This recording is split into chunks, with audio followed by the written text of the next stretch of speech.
Alors bonsoir à tous et à toutes et bienvenue dans cette nouvelle vidéo. Tiens, j'ai l'impression que mes bougies ne m'éclairent déjà plus trop. J'espère que vous allez bien.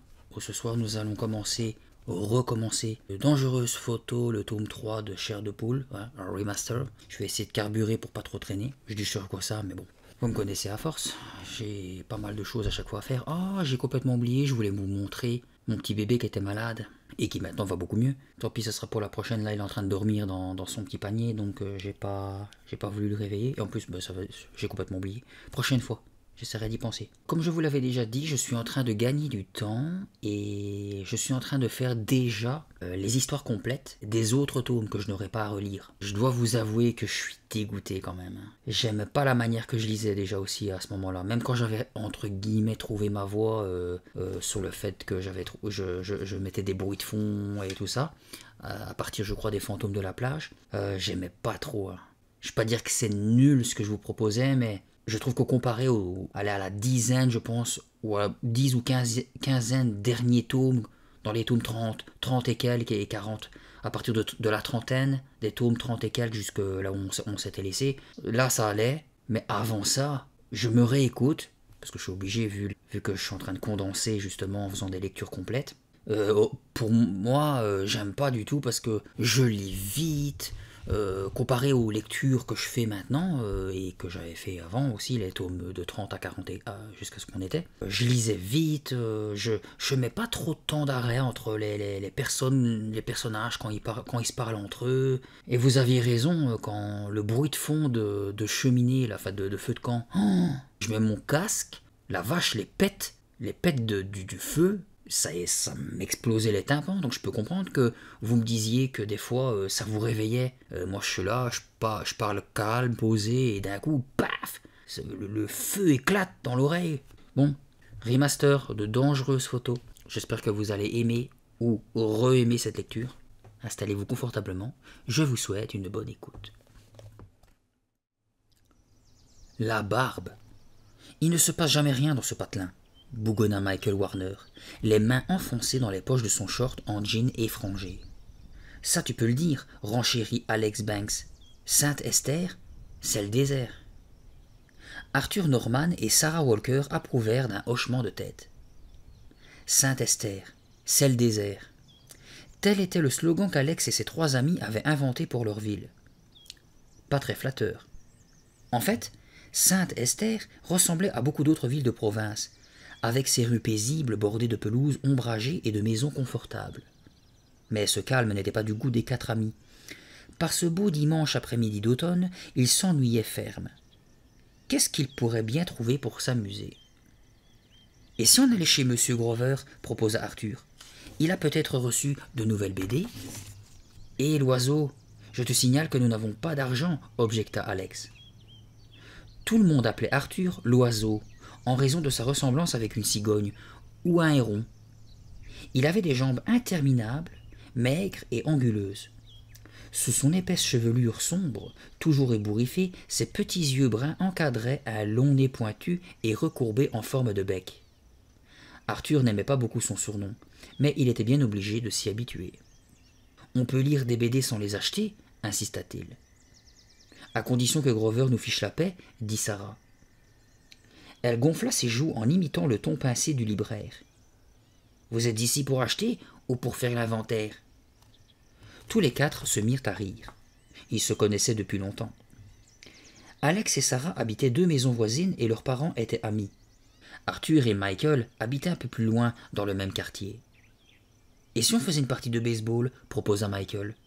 « À quatre, nous ne sommes pas assez » dit Sarah en repoussant une mèche de boucles noires qui lui retombait sous les yeux. Elle portait un sweatshirt jaune 2 fois trop grand pour elle, par-dessus un collant d'un vert éclatant. « On trouvera peut-être d'autres joueurs sur le terrain » dit Michael. C'était un rouquin un peu fort aux yeux bleus, avec un visage couvert de taches de son. « Moi je suis d'accord pour une partie de baseball » approuva Arthur. « J'ai besoin de m'entraîner. Les compétitions des clubs scolaires reprennent dans 2 jours. »« Tu y participes » demanda Sarah. « Et comment ? Notre premier match est prévu pour mardi après-midi. »« Nous irons voir comment tu vas t'en sortir » dit Alex. « Plus exactement, Nous irons voir comment tu vas te faire sortir, ajouta Sarah, qui adorait taquiner Arthur. À quel poste joues-tu demanda Alex. Ce n'est pas encore décidé, répondit Arthur. Mais toi, comment se fait-il que tu n'y participes pas? Large d'épaules, avec des bras et des jambes robustes, Alex était incontestablement l'athlète du groupe. Blond aux yeux bleus, il avait un beau sourire chaleureux. Mon frère William devait m'inscrire, mais il a oublié, expliqua-t-il avec une expression contrariée. Au fait, on ne le voit plus, lui. Qu'est-ce qu'il devient? Interrogea Sarah, qui avait un petit faible pour le frère aîné d'Alex. Il s'est trouvé un boulot pour se faire de l'argent de poche. Il travaille le dimanche et après les classes chez le grand glacier du centre-ville. Super, s'exclama Michael. Il faut aller lui rendre visite. Je te rappelle que nous n'avons pas un sou, fit remarquer Arthur en soupirant. Quelle barbe, gémit Sarah. On ne va tout de même pas rester planté là à bâiller d'ennui pendant des heures. Nous devrions peut-être nous asseoir pour bâiller plus confortablement, proposa Arthur, en tordant les lèvres comme il le faisait chaque fois qu'il plaisantait, sans trop de conviction. On n'a qu'à faire un tour, ou un peu de footing, insista Sarah. Sans plus attendre, elle traversa le trottoir et se mit à en suivre le rebord à petits pas précautionneux, les bras largement écartés comme un équilibriste sur son fil. Les garçons s'alignèrent aussitôt derrière elle et la suivirent en imitant ses attitudes. Un amusant petit cocker surgit soudain d'une haie voisine et s'élança vers eux en aboyant joyeusement. Sarah interrompit son jeu pour le caresser. Le chien, dont le minuscule bout de queue s'agitait avec frénésie, lui lécha la main à plusieurs reprises. Puis il se détourna et replongea aussitôt dans la haie d'où il était sorti. Les quatre amis reprirent leur procession, jouant à essayer de se faire mutuellement perdre l'équilibre. Plus loin, après avoir traversé un petit espace boisé, ils s'arrêtèrent devant une vaste pelouse qui montait en pente douce à partir du trottoir. Cela devait faire des années qu'on n'y avait pas passé une tondeuse. L'herbe était très haute, envahie par le chien-dent et parsemée de buissons couverts de ronces.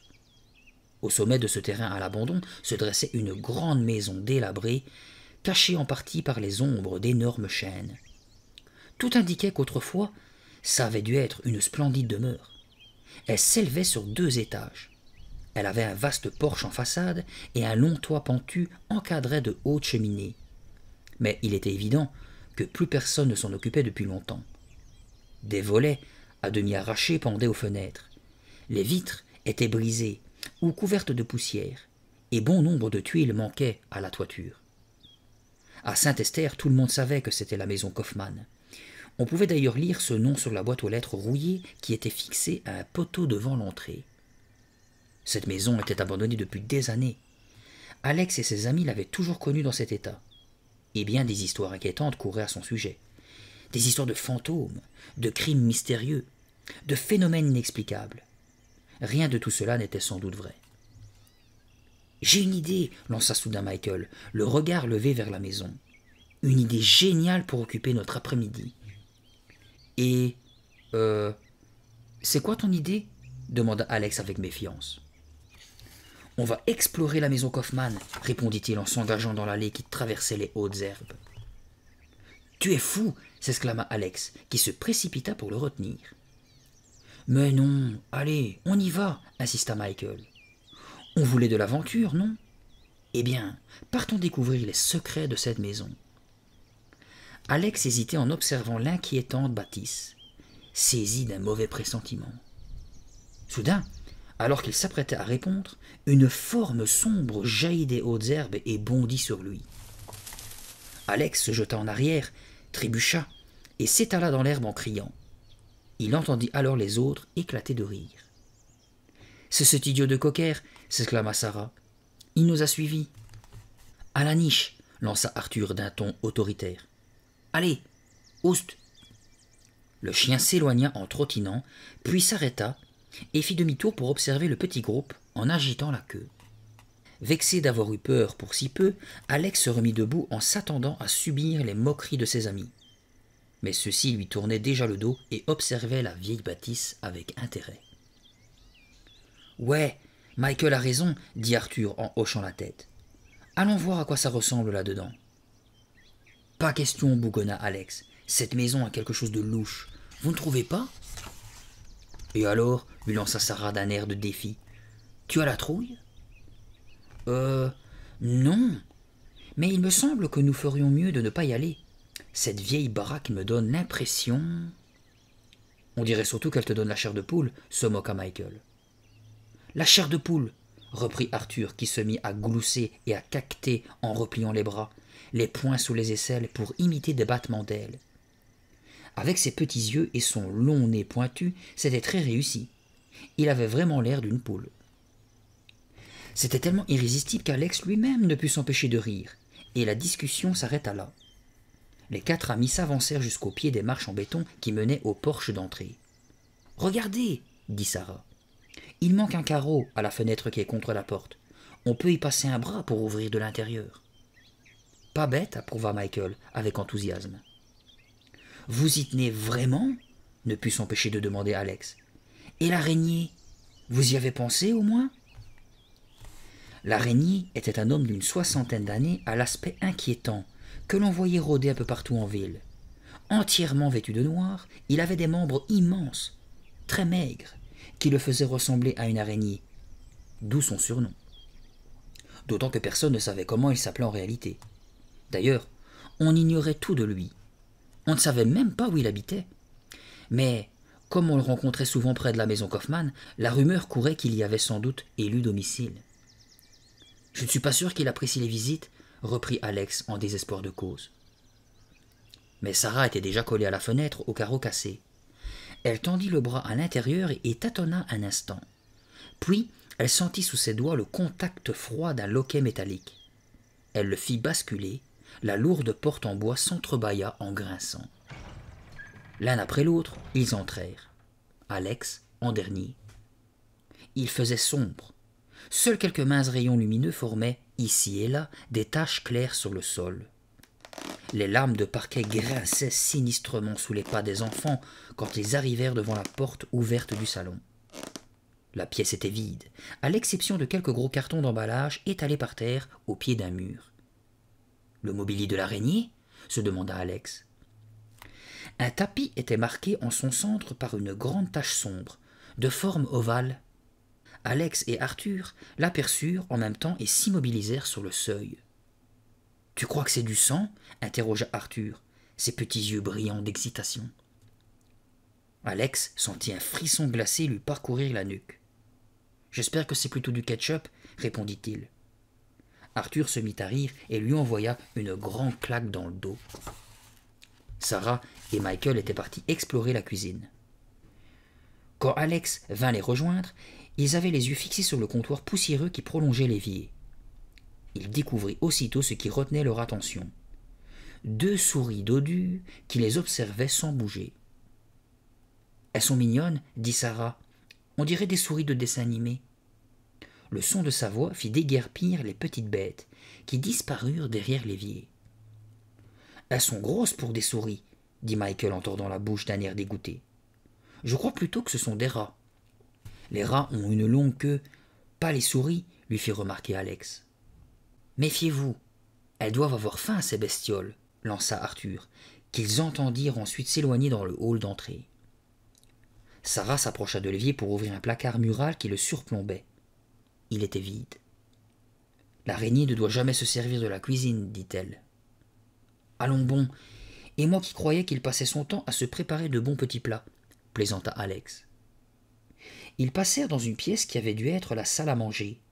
Elle était également vide et couverte de poussière. Au plafond pendait un lustre tellement crasseux qu'on ne pouvait faire la différence entre le verre et le métal. « On se croirait dans une maison hantée, » murmura Alex. « Bof, » se contenta de répondre Sarah en ressortant dans le hall d'entrée. « À mon avis, » reprit Alex en la rejoignant, « il n'y a rien d'intéressant à trouver ici. Sauf si l'on se passionne pour la poussière et les toiles d'araignée. » Soudain, un craquement sourd le fit sursauter. « Qu'est-ce que c'est que ça ?» s'écria-t-il, incapable de maîtriser son effroi. Sarah se mit à rire. « Dans toute la vieille maison, on entend des drôles de bruits, tu sais. »« N'empêche qu'on ferait mieux de s'en aller, » insista Alex. Il se sentit un peu ridicule et tenta de se justifier. « Je commence à m'embêter ici. » Eh bien moi, au contraire, je trouve très amusant d'être dans un endroit interdit, dit Sarah en se dirigeant vers une petite pièce obscure. Sans doute un ancien bureau. Elle s'y retrouva nez à nez avec Michael qui s'apprêtait à en sortir. Arthur n'est pas avec toi lui demanda-t-elle. Je crois qu'il est allé dans la cave. Hein? Quelle cave? Michael désigna du doigt une porte ouverte sur la droite du hall d'entrée. C'est là-bas. Il y a un escalier qui descend. Tous trois s'avancèrent jusqu'à cette porte, où ils aperçurent en effet des marches qui s'enfonçaient dans une profonde obscurité. Hé Arthur, tu es là? Il y eut un bref instant de silence angoissant. Puis, du fond des ténèbres, s'éleva la voix terrifiée de leur ami. Au secours! Au secours! Vite! À l'aide! En entendant les cris de son ami, Alex retrouva tout son courage. Bousculant Sarah et Michael qui demeuraient bouche bée, pétrifiés par la peur, il s'élança dans l'escalier qu'il dévala 4 à 4. « J'arrive, Arthur! Qu'est-ce qui se passe ?» Le cœur battant, il s'immobilisa au pied des marches, fouillant du regard la cave éclairée par d'étroits soupiraux situés au ras du plafond. « Arthur ?» Arthur était là. Il trônait paisiblement sur un gros bidon métallique retourné, les jambes croisées, le visage illuminé d'un large sourire. « Je t'ai bien eu, hein ?» dit-il en éclatant de rire. « Qu'est-ce qu'il y a? Qu'est-ce qui se passe ?» firent les voix haletantes de Sarah et de Michael, qui se ruaient à leur tour dans l'escalier. Quand ils rejoignirent Alex, il ne leur fallut que quelques secondes pour comprendre la situation. « Encore une de tes blagues débiles ?» lança Michael d'une voix que l'émotion faisait encore trembler. « Tu te crois peut-être malin ?» ajouta Sarah, l'air furieux. Arthur acquiesça d'un hochement de tête avec son demi-sourire, habituel dans ce genre de circonstances. « Vous êtes trop naïf, gloussa-t-il. « Ce n'est pas une raison, rétorqua Sarah. Tu n'as jamais entendu l'histoire de ce type qui criait au loup? Imagine que tu aies vraiment besoin d'aide, que tu appelles au secours et que tout le monde pense que tu es encore en train de blaguer. » Arthur haussa les épaules. « Que veux-tu qu'il m'arrive? Vous avez remarqué? On y voit beaucoup mieux qu'en haut. » Il avait raison. La pièce au sous-sol donnait une impression de clarté. « En tout cas, nous ne devrions pas rester ici, » s'obstina Alex en parcourant rapidement du regard le fouillis qui les entourait. Derrière le bidon qui servait de siège à Arthur se dressait une table improvisée formée d'une planche posée sur des caisses. Plus loin, au pied d'un mur, un matelas crasseux était à moitié recouvert par une vieille couverture trouée. « C'est ici que doit habiter l'araignée » s'exclama Michael. Arthur poussait du pied un tas de boîtes de conserve vides et d'emballages de surgelés qui étaient amoncelés dans un coin. « On dirait qu'il a de l'appétit, dit-il, mais je me demande où il fait chauffer tous ces surgelés. »« Peut-être qu'il les mange comme ça, suggéra Sarah, en les suçant comme des esquimaux. » Elle se dirigea vers une imposante armoire en bois dont elle ouvrit les 2 battants. « Super !» s'écria-t-elle. « Venez voir !» Elle sortit un vieux manteau de fourrure qui perdait ses poils et le jeta sur ses épaules. « Super !» répéta-t-elle en pivotant pour faire virevolter le manteau autour d'elle. Michael et Arthur la rejoignirent et commencèrent à sortir pêle-mêle de surprenants caleçons longs, des chemises à carreaux, des cravates d'une largeur démesurée, des foulards, des pochettes multicolores. « Dis donc, intervint Alex, vous ne pensez pas que tout ça appartient à quelqu'un ?» Arthur se redressa en prenant une pose théâtrale, le cou et les épaules drapés dans un châle tout mité. « À qui veux-tu que ce soit ?» demanda-t-il. « Ces vêtements doivent avoir des dizaines d'années, remarqua Michael. « C'est dingue, non? Comment des gens ont-ils pu abandonner tout cela ici ?»« Et s'ils venaient les récupérer ?» dit Alex, toujours soucieux. Laissant ses amis vider l'armoire, il se dirigea vers l'autre extrémité de la vaste pièce. Le mur du fond était en partie occupé par une énorme chaudière d'où partaient plusieurs conduits couverts de toiles d'araignée. Derrière les conduits, Alex aperçut des marches qui semblaient mener à l'extérieur. Sur le mur d'à côté s'alignaient des étagères garnies de vieux pots de peinture, de chiffons, d'outils rouillés. Celui qui habitait ici devait être un sacré bricoleur, se dit Alex en examinant une table de bois massif sur laquelle un étau en métal était fixé. Alex empoigna le levier et le tourna pour écarter les mâchoires de l'outil. Mais À sa grande surprise, ce mouvement déclencha l'ouverture d'un volet situé juste au-dessus de sa tête. Ce volet dissimulait un petit placard encastré dans le mur. Posé sur l'unique étagère du placard, il y avait un appareil photo.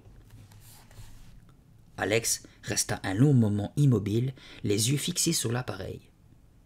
Quelque chose lui disait qu'il devait y avoir une bonne raison pour qu'il ait été caché là. Quelque chose lui disait aussi qu'il ferait mieux de ne pas y toucher et de refermer le volet. Mais ce fut plus fort que lui.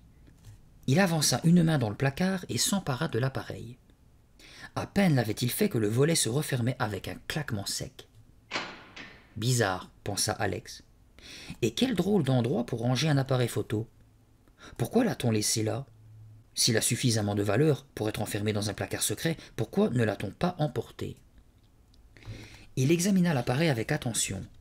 C'était un modèle de grande taille, étonnamment lourd, avec un long objectif. Peut-être s'agissait-il d'un téléobjectif? Alex s'intéressait beaucoup à la photographie. Il n'avait qu'un appareil automatique bon marché, mais il économisait sur son argent de poche dans l'espoir de pouvoir s'offrir un jour quelque chose de plus sérieux, avec plusieurs objectifs. Il adorait feuilleter les magazines spécialisés pour étudier les différents modèles qu'on y décrivait et noter ceux qu'il aimerait s'acheter. Parfois, il rêvait de parcourir le monde, d'explorer des régions inconnues, hautes montagnes et jungles impénétrables. Il en ramènerait des photographies qui le rendraient célèbre. L'appareil qu'il avait chez lui était trop minable.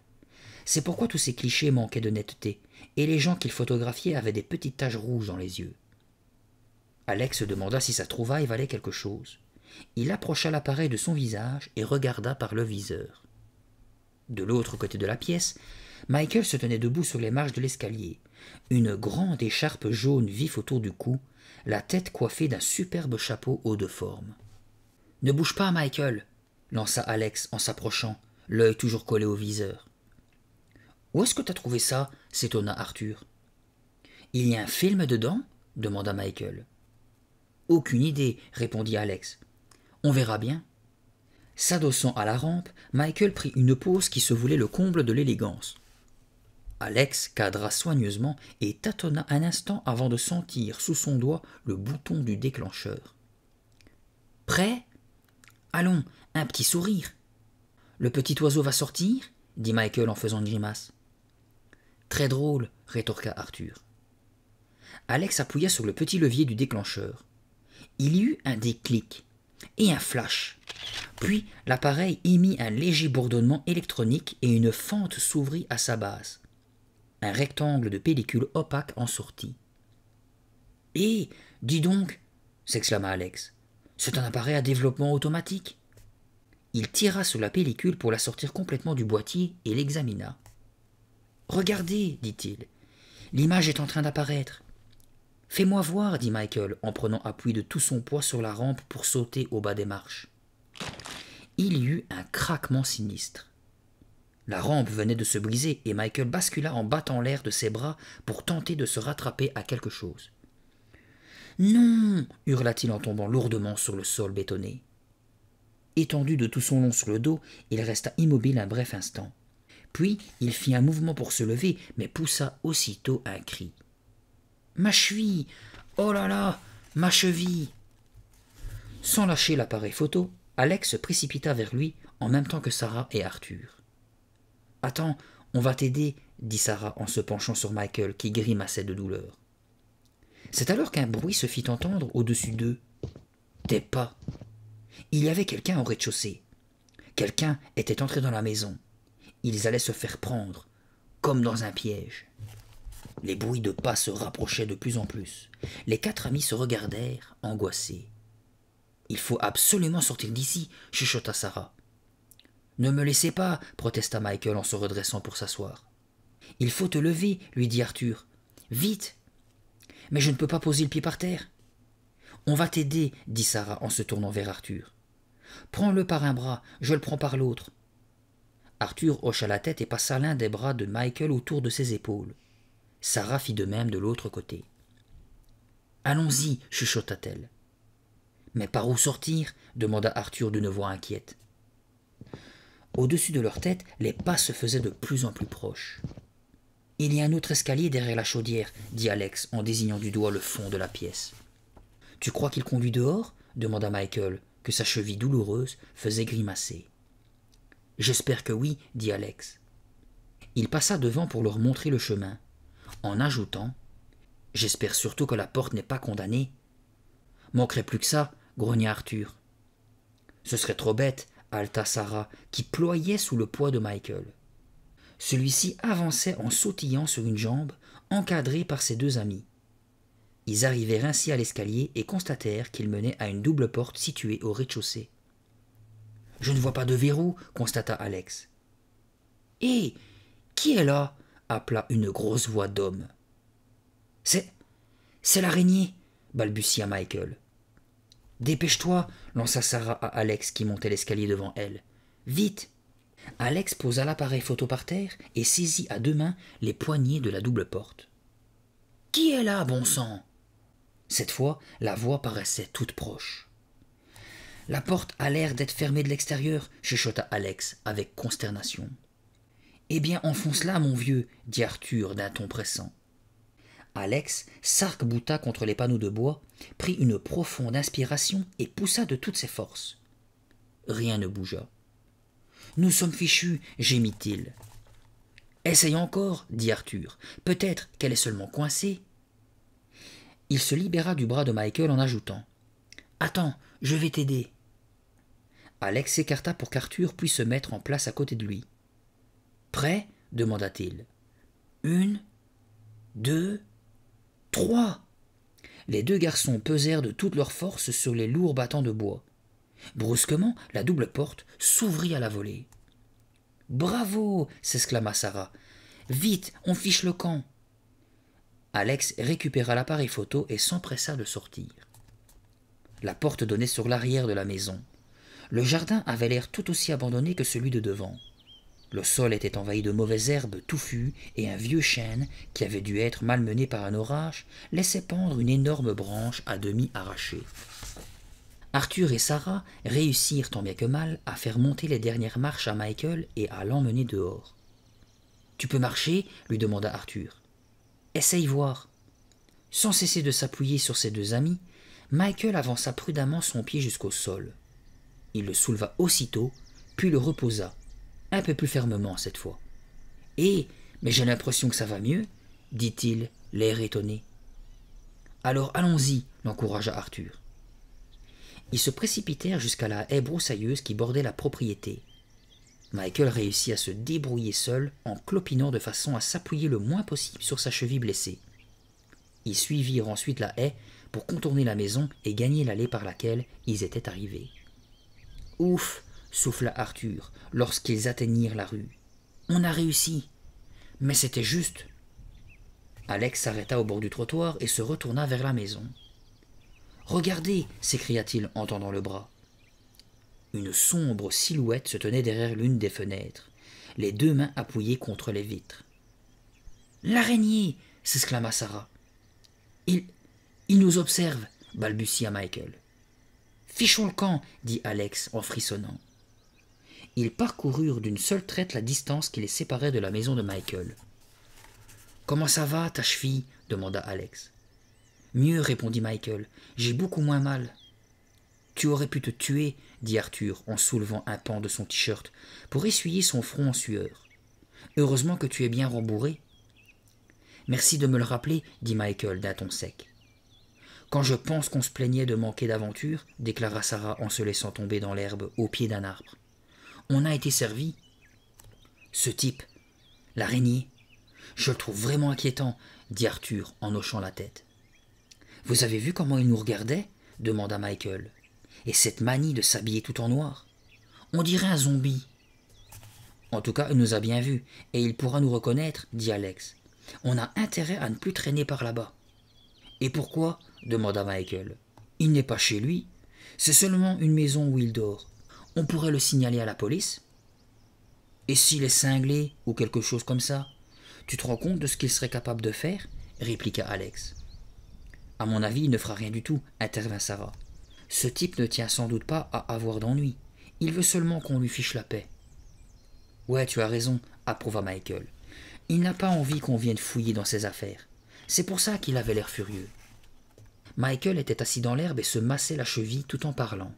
« Eh, mais au fait, s'exclama-t-il soudain en se tournant vers Alex, qu'est devenue ma photo ? Hein ? Tu sais bien, la photo que tu as prise avec cet appareil. Oh, mais c'est vrai. Alex prit conscience à ce moment qu'il tenait toujours l'appareil trouvé dans le sous-sol de la maison. Il le déposa délicatement sur l'herbe et plongea une main dans la poche arrière de son jean. Je l'avais mise là quand on a dû se sauver, expliqua-t-il. Dépêche-toi de nous la montrer, le pressa Michael. Alex sortit la photographie de sa poche et les 3 autres se regroupèrent aussitôt près de lui pour y jeter un coup d'œil. Eh, mais attendez une seconde, s'écria Alex en se penchant sur le cliché, les yeux écarquillés. Il y a quelque chose qui ne va pas. Qu'est-ce que c'est que ce truc ? Bouche bée, les 4 amis fixaient la photographie. Elle représentait Michael en pleine chute, au moment où il venait de basculer par-dessus la rampe brisée. Mais ce n'est pas possible, s'écria Sarah. Tu avais appuyé sur le déclencheur avant que je tombe, déclara Michael, en prenant la photo des mains d'Alex pour l'examiner de plus près. Je m'en souviens très bien. Eh bien, il faut croire qu'on s'est trompé, dit Arthur en se penchant pour regarder de nouveau par-dessus l'épaule de Michael. Tu étais sans doute en train de tomber. Elle est super, cette photo. Il prit l'appareil en main et adressa un clin d'œil à Alex. Tu n'as pas fauché n'importe quoi, c'est de la bonne qualité. Mais je ne l'ai pas volé, commença Alex. Enfin, je veux dire, je ne me suis pas rendu compte. Je n'étais pas en train de tomber, répéta avec obstination Michael, qui contemplait fixement la photographie. Souvenez-vous, j'étais debout, contre la rampe. J'avais pris la pose avec un grand sourire. Un peu idiot d'ailleurs. Pour ça, mon vieux, je m'en souviens du sourire un peu idiot, se moqua Arthur en rendant l'appareil à Alex. Mais ça, c'est naturel chez toi. Tu n'es pas drôle, l'oiseau, grommela Michael.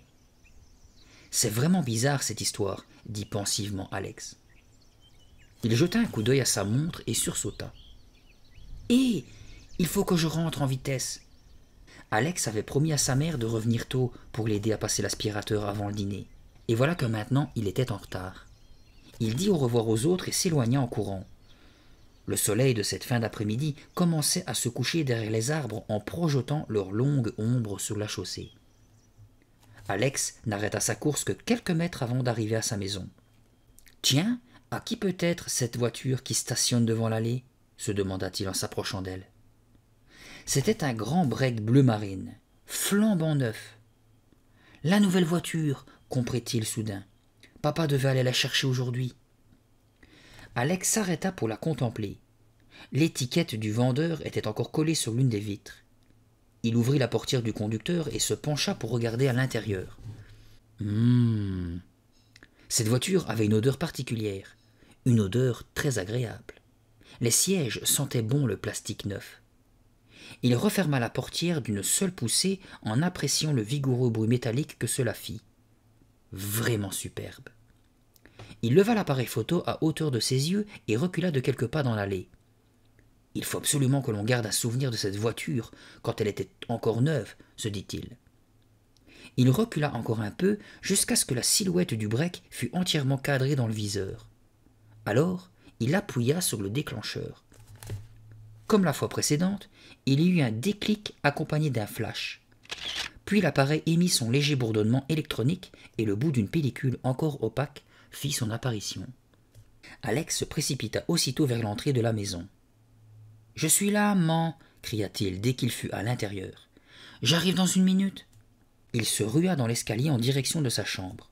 « C'est toi, Alex ?» appela la voix de sa mère. « Papa est déjà rentré. »« Je sais, je descends tout de suite. Excuse-moi d'être en retard. »« Il vaut mieux que je cache cet appareil, décida-t-il. Si les parents le voient, ils voudront savoir d'où il sort, et je n'ai pas du tout envie de répondre à ce genre de questions. « Alex, tu as vu la nouvelle voiture ?» lança sa mère du bas des escaliers. « Mais qu'est-ce que tu fabriques ?»« J'arrive !» Il cherchait désespérément des yeux un endroit où cacher l'appareil. Sous le lit ?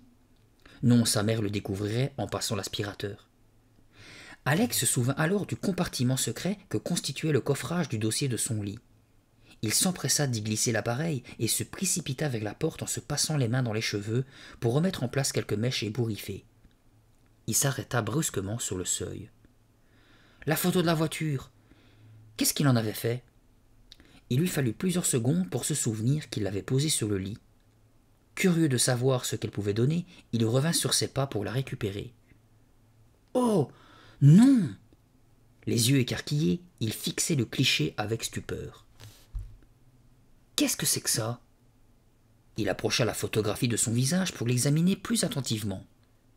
Non, ce n'est pas possible, se dit-il. Je deviens dingue ou quoi? Sur le petit rectangle qu'il tenait à la main, le break bleu marine était dans un état lamentable. On aurait dit qu'il sortait d'un terrible accident. Le pare-brise était en miettes, la carrosserie affreusement cabossée, la portière du conducteur enfoncée. Comment la belle voiture neuve avait-elle pu se transformer en épave sur la photo? Alex n'en revenait pas.